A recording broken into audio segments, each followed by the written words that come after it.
안녕하세요. 비긴성형외과 이주철 원장입니다. 원장님, 코가 좀 너무 커 보여요. 사진 찍으면 코만 보여요. 웃을 때 너무 퍼지는 것 같아요. 이런 것 때문에 콧볼 축소를 한 번씩 고민을 하시는데요. 그런데 반대로 이제 인터넷을 찾아보면은 콧볼 축소는 티가 많이 난다, 흉터가 남는다, 한 번 하면 되돌리기 어렵다, 이런 얘기도 많이 보셨을 겁니다. 그래서 오늘은 어떤 콧볼 축소는 정확히 어떤 수술인지, 그리고 어떤 분들이 효과를 보기 좋은지, 그리고 반대로 어떤 부분들을 신중하게 생각을 해야 되는지, 가장 많이 걱정하신 흉터와 재발 문제까지 자세하게 설명드리도록 하겠습니다.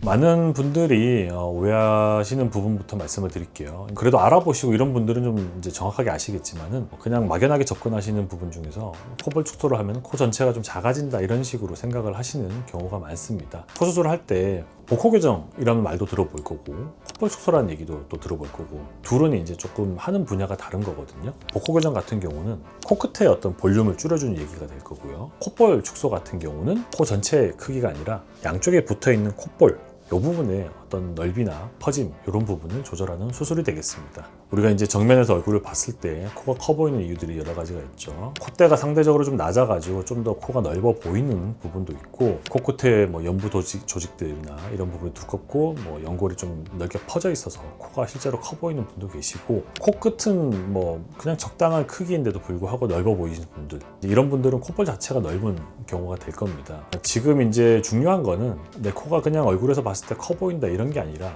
왜 커 보이는지를 파악을 해야 될 거고, 잠깐 말씀드린 것처럼 코끝 자체가 정말 많이 퍼져 있거나 이런 부분이 같이 동반된 거라면 코끝을 줄여야 될 텐데, 그게 아니라 코끝은 괜찮고 콧볼만 넓다, 이런 거라면 우리가 콧볼을 줄여야 되는, 그게 메인이 되는 거죠.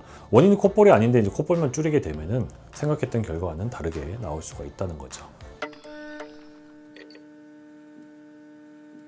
실제로 어떻게 콧볼 축소가 진행이 되는지 궁금해 하실 텐데요. 콧볼 축소라고 하면 많은 분들이 그냥 콧볼 피부를 조금 잘라내고 붙이는 거 아닌가요? 근데 이제 그렇게 단순하기만 한 건 아니죠. 이제 사람마다 어떤 콧볼이 넓어 보이는 부분이 원인도 다르고 모양도 다르고 하기 때문에 거기에 따르는 어떤 적절한 방법을 선택하는 것이 중요하겠죠.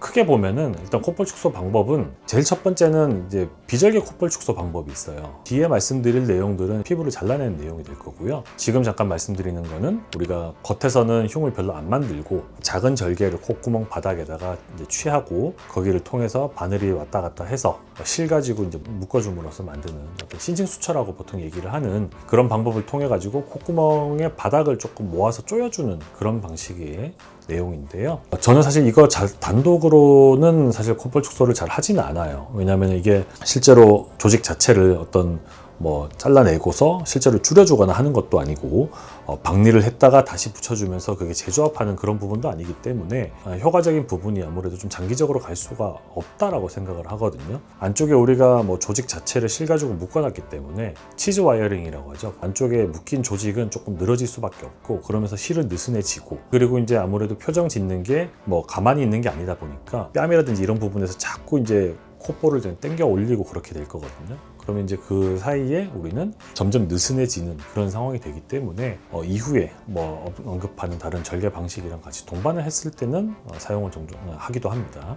자, 그리고 이제 두 번째 같은 경우는 외측 절개 방법입니다. 콧볼 바깥쪽, 이제 콧볼과 이 뺨이 만나는 이 경계 부위를 이용을 해서, 여기 이제 주름이 있잖아요. 이제 거기를 이용을 해서 넓게 퍼져 있는 콧볼 조직을 줄여주는 방법인데, 사실 이거는 퍼져 있다라는 얘기보다는 아무래도 좀 두껍다, 이런 피부에서 조금 더 어울리는 수술 방법이 되긴 하겠습니다. 콧구멍이 작고 콧볼은 두껍고 이런 분들이 있으시죠? 이런 분들을 안쪽에 잘라내게 되면은 콧구멍 확 작아지면서 숨쉬기만 곤란해지고 실제로 줄어드는 양은 그렇게 많이 못 느낄 수도 있어요. 이런 경우에는 우리가 콧볼, 실제로 피부 자체를 바깥쪽에서 잘라내기 때문에 조금 더 밖으로 퍼져 있는 양이 좀 더 줄어든다라는 부분이 되는 거고요. 이때는 이제 아무래도 절개 자체가 피부 바깥쪽으로 들어가기 때문에 흉터가 아무래도 좀 최대한 눈에 띄지 않도록 절개 부위, 물론 이제 아까 말씀드린 이 주름 부분에 최대한 맞춰서, 완전히 그 라인 딱 모서리에다가 절개 넣는 건 아니고 살짝 한 1mm도 채 안 되게 조금 띄어가지고 라인을 보통 만들거든요. 그래서 어쨌든 그 부위에다가 하면서 봉합을 세심하게 하는 것이 중요합니다. 세 번째는 이제 내측 절개 방법이 되겠습니다. 콧구멍 안쪽, 그러니까 코 아래쪽으로 접근을 해서 콧볼 폭을 실제로 조절을 하는 방법이 되겠습니다. 이렇게 내측으로 간다고 해서 밖으로 연장이 아예 안 되는 건 아닌데 밖으로 나가는 이 라인 자체는 좀 최소화시킬 수 있을 거고요. 겉에서 보이는 절개 부담은 좀 아무래도 좀 줄일 수는 있습니다. 콧구멍 아래쪽 요 바닥 자체가 넓은 분들한테서 적용하는 방법이 되겠죠. 실제로 이게 밖에 있는 부분을 콧볼을 조금 당겨 오기 위한 방법이라고 생각을 하면 돼요. 밖에 있는 피부를 당겨 오게 하려면 아래쪽 바닥에 있는 부분의 양을 좀 줄여주면 좀 더 콧구멍 폭 자체가 좁아들면서 콧볼 자체가 좀 같이 줄어드는 그런 방법이 될 테고요. 이 방법은 아까 두 번째 말씀드렸던 외측으로 피부가 두꺼우신 그런 분들보다는 뭐 콧볼 자체가 뭐 두께도 얇고 그런데 바닥 자체가 넓은 뭐 그런 분들한테서 굉장히 좀 적절한 방법이 될 수 있다라고 생각하시면 되겠습니다.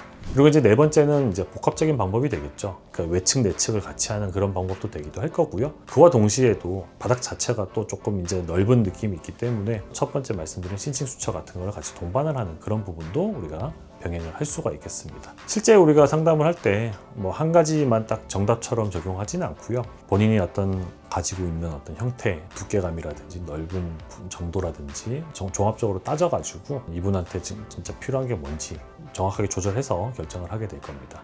콧볼 축소는 익히 검색을 해보신다면 아시겠지만은 비가역적인 거예요. 한번 잘라내거나 한다면 다시 돌릴 수가 없는 수술이고 따라서 많이 줄인다고 해서 무조건 좋은 수술은 아니다라는 얘기가 되겠죠. 자, 오히려 이제 콧볼 축소에서 어떤 문제가 되는 그런 경우라고 한다면 조금 덜 줄여서 문제가 되기보다는 조금 더 줄여가지고 문제가 되는 경우가 오히려 더 큰 문제라고 할 수 있겠죠.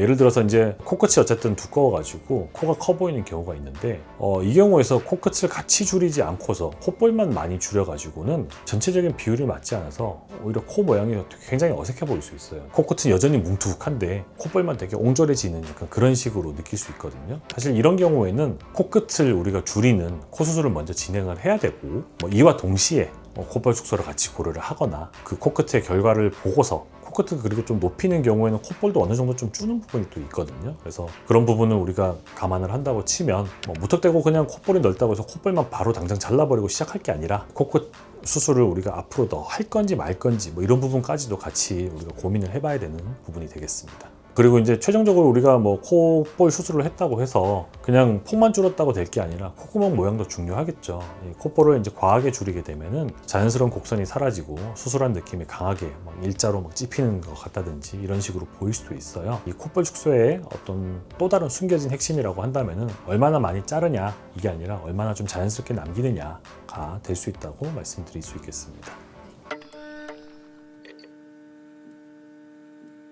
네, 콧볼 축소 흉터는 아무래도 조금 많이 걱정을 하시는 부분입니다. 흉터 많이 났냐 많이 물어보시는데 절개를 하고서 봉합을 하게 되면 흉터 가능성이 무조건 있죠. 사실 제로다 이렇게 절대 말씀드릴 수가 없거든요. 이제 흉터가 얼마나 보이는지는 콧구멍이나 이런 코 바닥 이런 부분의 모양에 맞춰 가지고 절개 부위를 또 조금 더 어떻게 달리 하느냐에 따라서도 조금 달리 느껴질 수 있고요. 그리고 어떤 봉합의 어떤 방법 내지는 어떤 피부의 상태, 회복 과정에 따라서 다 차이가 있습니다. 당연히 우리가 기본적으로는 어떤 콧볼과 얼굴이 만나는 경계 부분 주름이 있잖아요.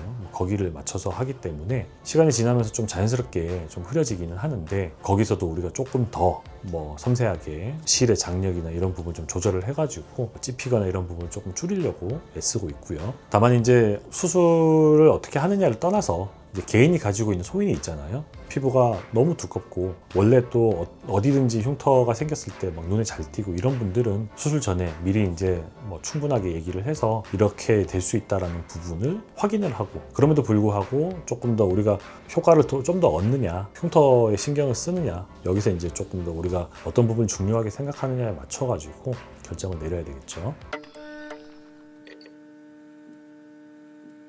콧볼 축소가 분명히 되게 어려운 수술은 아니에요. 시간도 오래 걸리는 것도 아니고 어떻게 보면 좀 코의 작은 부분에 해당하는 부분이긴 한데 그렇다고 되게 그냥 쉽게만 볼 수 있는 수술은 아니죠. 실제로 우리가 콧볼 잘라내는 폭도 보면은 1mm냐 2mm냐 여기에 따라 가지고도 이제 느껴지는 느낌이 되게 다르거든요. 그래서 이제 이런 차이도 전체적인 인상을 많이 바꿀 수가 있다. 따라서 이제 수술 전에 꼭 같이 확인을 해봐야 될 부분이 있습니다. 물론 이제 병원에 오셔가지고 저랑 상의를 하시면은 뭐 우리가 결론을 낼 수 있는 부분이긴 할 텐데요. 단순히 무턱대고 이제 병원 찾아가셔가지고 나는 콧볼이 넓어 보이니까 콧볼 축소를 하겠다라고 그냥 결심을 하고 오시지 마시고요. 내가 실제로 내 얼굴에 있어서 콧볼만 넓은지 코끝도 넓은 건지 콧볼 축소를 하는 게 맞는지 아니면 코끝을 먼저 하는 게 맞는 건지 내지는 그걸 병행하는 게 맞는 건지 이런 부분을 상담을 통해 가지고 본인한테 과연 이제 적절한 게 뭔지 이런 부분을 같이 좀 찾아가야 될 겁니다. 내 얼굴에서 좀 흉터나 이런 부분도 최소화하면서 조금 더 제일 자연스럽고 조화롭고 이런 코 만드는 게 우리가 수술의 목적이니까요. 오늘 이렇게 쭉 말씀드린 게 콧볼 축소를 고민하시는 분들한테